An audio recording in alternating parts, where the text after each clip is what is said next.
My name is Frank Murphy, and I've been a sculptor since about 1992 and been coming to the festival since 2011. You know, it's such a part of my life. I think I don't know that what I would do without having that idea in my head all the time, thinking about a project or something that I'd like to do, or some way to express things that I feel are important through the art that I do.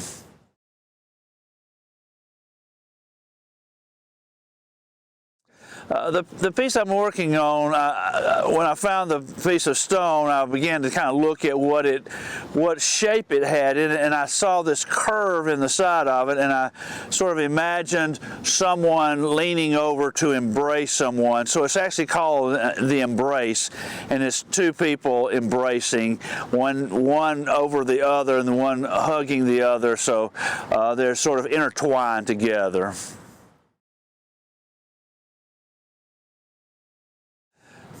The most recent piece that I've done, I did a marble piece that's called "Hope is the Thing with Feathers That Perches in the Soul," and it's four angels receiving a soul into heaven. I think it's very interesting to see how these figures move through one another in the piece, and that's kind of what makes it special.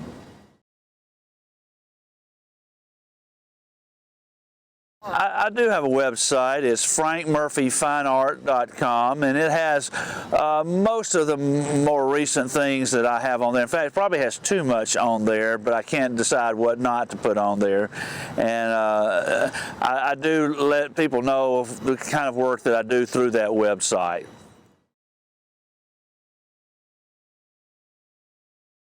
You know what you're doing, the whole point of sculpting is to knock off parts of pieces of marble, to break it off. And the key is making sure what breaks off is what you want to break off, and knowing what will break off when you attack it in a certain way. And of course, what happens often is that things break off that you weren't expecting, either because there's a flaw in the stone or maybe a flaw in your carving. But you learn to know what you want to break off and how to get that to come off and not to lose something that you do need in your sculpture.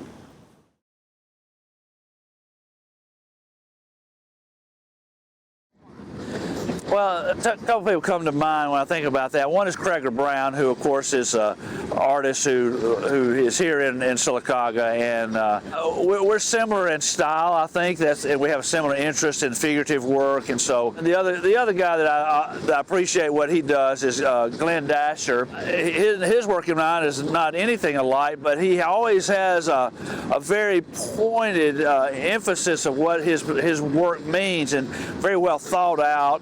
And just his spirit of cooperation with everybody here, I appreciate so much. So those two come to mind right off the bat.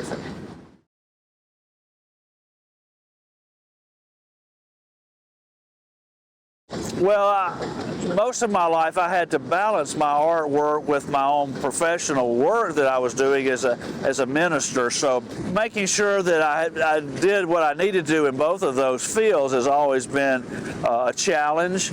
Only since I retired that now I'm able to work more into my art, and so I enjoy the fact that now I do have more time to spend in my art.